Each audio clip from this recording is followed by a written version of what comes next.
Hey guys, Mix here, and in today's video we are beginning part 1 of the fire truck build series. So if you guys haven't seen the latest videos, we started a new project, and that is building a mini fire truck. Last video we went ahead and got all of the supplies for it. So here we have 24 feet of rectangular tubing. Over here we have another 24 feet of rectangular tubing, and then 40 feet right here of just tube. And as you guys can see, I rolled out the NASCAR, and I definitely have to make some room for these really long pieces of steel. And they're only going to get longer from here. This is basically the shortest that they're going to be, because this thing is going to be 16.5 feet long. So with that being said, we're going to have to chop off 4.5 feet off one of these two and add it on to the other one. So what I want to try and accomplish in today's video is start fabricating the frame and really get it to start to take shape. And I do have tools on the way to make this job a lot easier, like a whole, like professional cutoff wheel, instead of just using this little guy that I've been using. Actually, first I was using that little guy, then I moved up to a little bit bigger of a cutoff wheel, but this is not going to cut it to use throughout the entire build. So I went ahead and ordered one of those, nice professional ones, a 14-inch one, so that should definitely be nice. And definitely able to get more precise cuts with that and a lot faster. And the last video I said that maybe I'll see if I should get a new welder, but I have so much material here that by the time this thing's done, I'm still going to have probably some left over. So I just want to experiment here and see how well that this thing could do. I've never cranked it up. I've always had it on the lowest setting, so I'm going to try and crank it up a little bit and see if I could get some good penetration in my welds from there. So I just want to jump straight into it. What I want to go ahead and start off by doing is measure 4.5 feet from this one and just go all the way back, mark it, cut it off, and then I'm going to get the 4.5 foot piece and this 12 foot piece all leveled out, and I'm going to try and weld it and see how good it can do. And if it doesn't do that good, then, well, we'll probably end up just getting a whole new welder. And a good one too, not another Harbor Freight, like a Miller or Lincoln, something like that. So guys, with that being said, let's go ahead and begin the first steps in creating all of this into a fully functioning mini fire truck.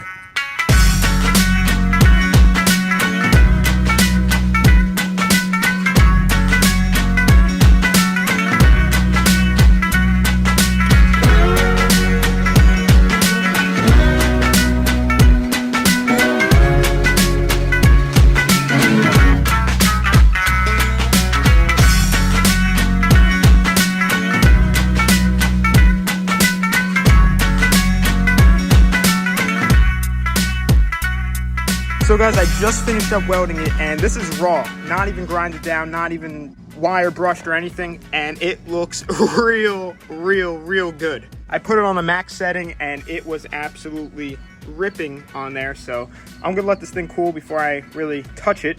I'll probably just clean it up a little bit with the wire brush so it looks a little bit nicer, but that looks really good. And all of that slag is normal for a flux core welder. All of them seem to do that. I think it's because of the wire. So this thing is pretty much all cooled down, and I just went ahead and just took the wire brush to it, and it cleans up so nice. If I really wanted to, I could take a grinder to it and get off all the little spatter stuff, but definitely looks pretty clean. And if we come back here and look down it, it is straight as an arrow connecting from the old piece to the 4.5 foot piece. So what we have to do now is basically mimic the same thing on the other side, because this will be the length of the one side of the frame rail. And we have to, obviously have the other side exactly the same. So let's go ahead and just crank that out real quick.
So guys, I just finished up welding the second frame rail and it came out really good. Once again, definitely really happy how these welds look. Got a little sloppy right there, but I mean, the rest was pretty good. And in case you guys are wondering if you saw what I was doing before, in order to get it level, what I do is underneath it, this one needed a piece of flat bar to get it level, but what I do is I just use washers and figure out what each side needs in order to get it level. So I just use this and basically I just go back and forth and until it's level. I basically use each of these washers like spacers until, well, the readings show good. And I don't just do it like in the middle. I make sure that, you know, this side is equal with this side, and then I just go straight to the center, and once everything's good, we go ahead and weld her up. And also the good old, you know, like stand right between it and just look straight down it, test. It looks really straight. So I'm trying my best, you know, to do it as good as I can without really a shop or professional tools and everything like that. Balling on a budget, but the stuff we've accomplished in this shed and even back there, I think it's been pretty good. So I think we're doing just fine. All right, so right now I have both of the frame rails halfway inside the shed. And what I'm going to do is use the measuring tape, use flat bar to get this as perfectly between each other as possible and as even as possible. So I could go ahead and measure the length between the two and start making the little cross members that will connect each side together. And this thing is going to have a lot of supports between, but we're not going to be able to go ahead and start cutting the tube today because I want to use the machine that I bought to cut that. If I use the little angle grinder for that, it is going to be so sloppy, and I know from past experience. So if I could just go ahead and get the frame basically together and in one piece for today, because the tool is going to come in for another couple days, and that would be definitely really good.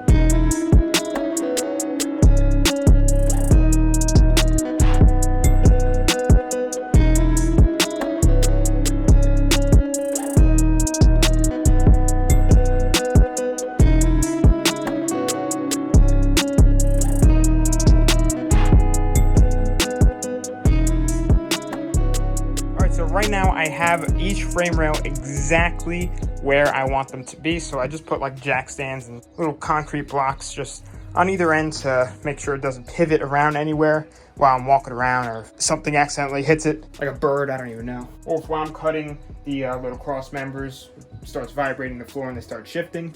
Just a little something to keep it sturdy. So with that being said, I'm going to cut the first cross member to the length between each frame rail, and it should just fit if everything is cut correctly, just snug beneath the two, so that I won't have to like push it in and then separate them at all, so I could go ahead and weld it in.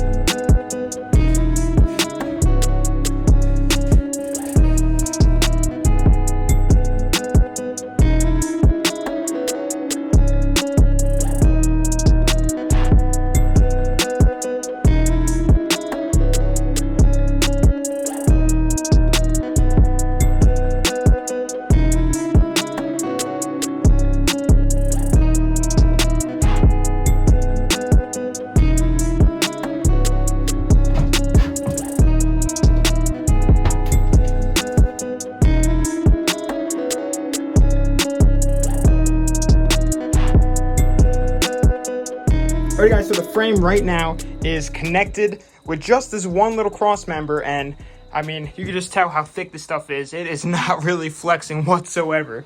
So that's definitely pretty good, but the welds on here came out pretty good. Not too great because the cut wasn't exactly perfect. I had to fill in the gap a little bit with the weld, just a little bit, but I guess that's what I get for doing hand cutting. But I do need to do two other cross members on here. One's like this, and then I'm also going to do the triangle supports between each cross member with the tubing, because a triangle is the strongest shape. Since I have to do two more, I feel like maybe I should wait until the machine comes so I could get really precise cuts and not have to fill in gaps with welds every time. There's not really a rush at all. I mean, it makes more sense for me to wait for the tool to come so I can actually get the best cuts I possibly can. So actually, now that I'm thinking about it, I said it wrong. I'm going to be doing 3 more cross members. So I'm going to be doing one right at the end. We got that one. We're going to be doing one right at the end of this tape measure and one in the very front. And the reason for this tape measure is because I'm doing a cross member every 5.5 feet. So from there to there is 5.5 feet. From there to there is 5.5 feet. And from there to there is 5.5 feet. That's be a 16.5 divided by 3 is 5.5. So since I'm doing 3 more instead of 2 more, like I said before, I should definitely wait for that tool to come and not rush it and, not have good cuts. So guys, with that being said, I'm going to be ending off the video here. I basically accomplished my goal for today, and that is to get the frame connected from one frame rail to the other. So definitely pretty stoked on that. Next video of working on this thing should be once the tool comes in to completely finish up this frame with all the cross members and everything. And I think I'm going to start looking for a go-kart or a quad to steal some parts off of, like a junk one. Maybe we could get it running first, but I got to find one because I do want to use parts from that for steering and maybe even a rear axle if we get lucky with the finds. So I'll just see what comes up. But with that being said, I'm going to be ending off here. Follow my social medias. They will be on the outro of this video. Instagram and Snapchat I use the most. But thanks for watching. Please subscribe, like, comment, and share with the channel.